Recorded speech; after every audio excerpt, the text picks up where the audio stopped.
Today I'm going to rebuild the black and gold NXT, drafting only wrestlers who featured in NXT from 2012 to 2021. We will be selecting Tyler Breeze as our GM and on the NXT brand, of course. Going up against Adam Pearce on SmackDown, Sonya Deville on Raw, and Eric Bischoff on good old WCW. Both the CPU difficulty and the game difficulty is going to be set to hard, and we're going with the smallest budget, and it's on to the draft. We kick things off and I can see a lot of NXT options, but I want to go for Finn Balor.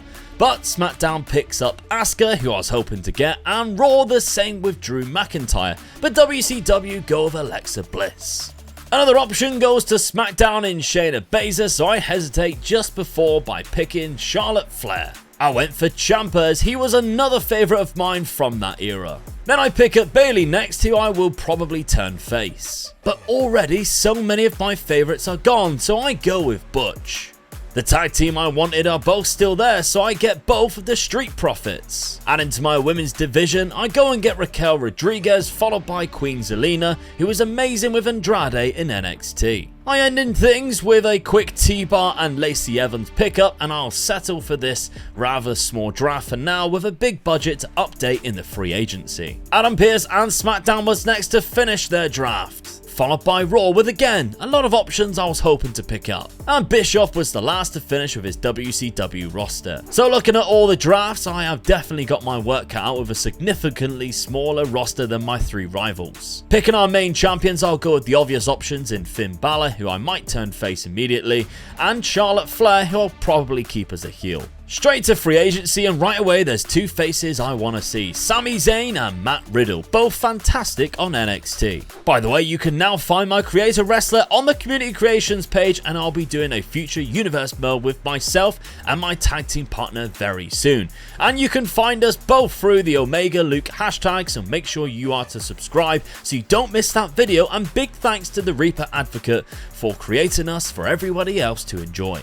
Week 1 was worse than I anticipated with so many mismatches, but we start off with Raquel beating Zelina, which did start a rivalry but only 2 starts. T-Bar calls out Sami Zayn as it's Giant versus Cruiser again, and let's ignore that Charlotte Flair match, shall we, before we move on to Sami Zayn's excellent babyface turn. We crown new tag team champions as the Street Profits defeat Ciampa and Butch, from which a rivalry begins. Bayley also has a great babyface turn promo, and Finn Balor wins the start of a new rivalry against Matt Riddle for the main title. There was no need to check the other promotions. I already knew I had the worst show, but it was just the beginning for this NXT rebuild, as we only bring in 33,000 fans and gain $41,000. Both SmackDown and Raw brought in significantly more fans than NXT, while WCW just got slightly more than us, and we already know we will be positioned at the bottom. But maybe signing both Becky Lynch and Seth Rollins will help our chances of improving things going forward. Let's find out then as we jump into week number 2 and we simulate our first match, which is a tables match for the tag team titles, and it is retained. Great match as well, and the rivalry grows. We've got a call out, Matt Riddle calling out Finn Balor, who needs a bit of a rest for stamina already. That goes to a level 2. Bayley versus Lacey Evans. This one is going to start a rivalry because it already gives us a spoiler. Lacey Evans wins. Mediocre match, new rivalry. We've got a call out, and Becky Lynch calls out Charlotte Flair. That's a new rivalry as well. It's a good promo. Raquel Gonzalez versus Queen Zelina. Let's see what this one does. Queen Zelina is the winner. It's just mediocre again. Goes to level 2 though. Seth freaking Rollins does a promo, gains 2 popularity. Unsure what we're going to do with him just yet. But our main event is Sami Zayn versus T-Bar, or Dijakovic as I like to call him, from NXT. It is for the North American Championship.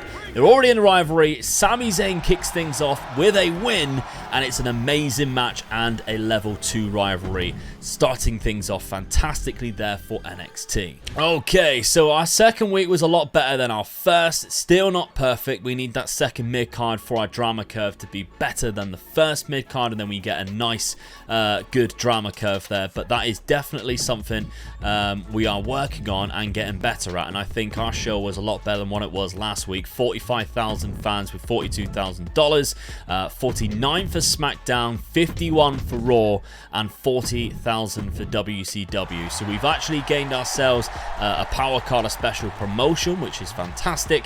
We're still bottom, but I'm a lot more optimistic now with those two signings. Oh, a double cost already, you absolute bitch. Week 3 is headlined and beginning with the women's division. We're going to crown our first WWE NXT Women's Tag Team Champions. It's Raquel Rodriguez and Bayley, who also start a new rivalry with Zelina and Lacey Evans. We've got T-Bar calling out Sami Zayn, who needs a bit of a rest for stamina. He's gone below 40. Seth freaking Rollins in his first match against Angelo Dawkins. We also needed to get the Bruiser on the card for the reward, and we have done that. Also starts a new rivalry. Don't know whether we'll do much with that because, of course, Tag Team Championships. Montez Ford does a charity promo. Tommaso Ciampa goes up against Matt Riddle, but with a run-in from Finn Balor, so hopefully that leads to something. Matt Riddle still wins. It's mediocre. Doesn't do anything for the rivalry. Butch changes to a heel because he is actually in a heel tag team, and I didn't even realize.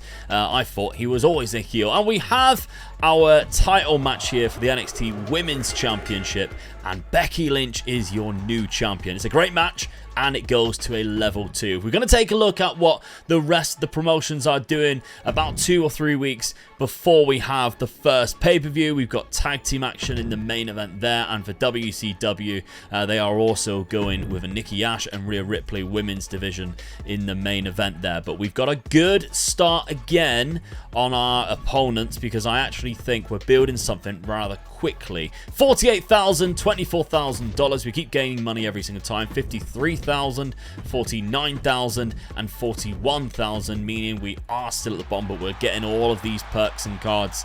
But we are very close now to Eric Bischoff already. Week number 4, and we're starting things off with a steel cage match for the women's tag team belts, and it is won by Zelina and Lacey Evans. Amazing match. Good to see. Good start. We've got 2 call-outs. Hopefully it will take it to a level 4. I think it does. Seth Rollins wanted a rematch against Angelo Dawkins. I'm doing it for the morale. Angelo Dawkins manages to win again, and it takes it to a level 2, and it's a good match as well. That rivalry is now a level 4 going into the main event at the next pay-per-view, which we are going to watch as well. Becky Lynch versus Charlotte Flair. It is the rivalry, and Becky Lynch does pick up the win. Good match, level 3. We've got a self promo from Butch, which is nice. Doesn't gain any popularity, in fact, so it isn't nice. And Finn Balor versus Matt Riddle going into the main event, obviously, of NXT. An okay match. Doesn't do anything for their rivalry. That's actually going to really harm us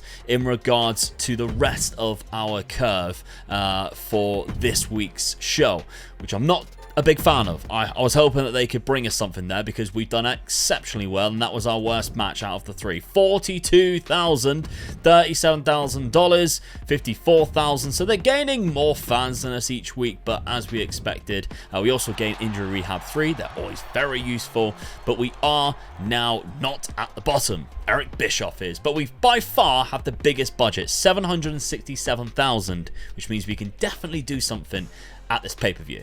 Now, it will seem criminal, but the 2 wrestlers that we don't actually have on a match, Kevin Owens and Seth Rollins. Kevin Owens, new signing. Yeah, that would never happen, would it? But still, because of rivalries, we're going to go with that, and that will lead to other things. So our opener is for the NXT Championship. Finn Balor versus Matt Riddle. I'm kind of hoping Finn Balor wins. He does. That's good. It was a submission match, which should mean rivalry complete. Amazing match as well. That's perfect, because we have Kevin Owens now. I think you know where we're going with this. Now, we got the title match for the tag team belts. Angelo Dawkins, of course, has his own thing with Seth Rollins, but he is still the tag team champion.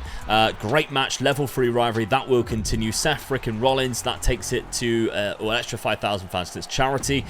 We've got a women's tag team title match. Of course, they're all in separate rivalries as well, but we got Queen Zelina and Lacey Evans getting a great match as champions as well. Becky Lynch versus Charlotte Flair for the Women's Championship. I think this is only a level... I think it might be a level 3. We got amazing rivalry complete, and we've got our main event, which we will spectate right now. It is T-Bar versus Sami Zayn for the North American Championship, and it's Hell in a Cell. This is by far the longest AI match I have ever had to sit through. So let's recap this epic encounter for the North American Championship. Straight from the bell, Sami Zayn nails T-Bar with a springboard DDT. Early on, Sami got T-Bar and a choke which could have ended the match prematurely, but he fought out before getting too cocky and being nailed with another springboard DDT.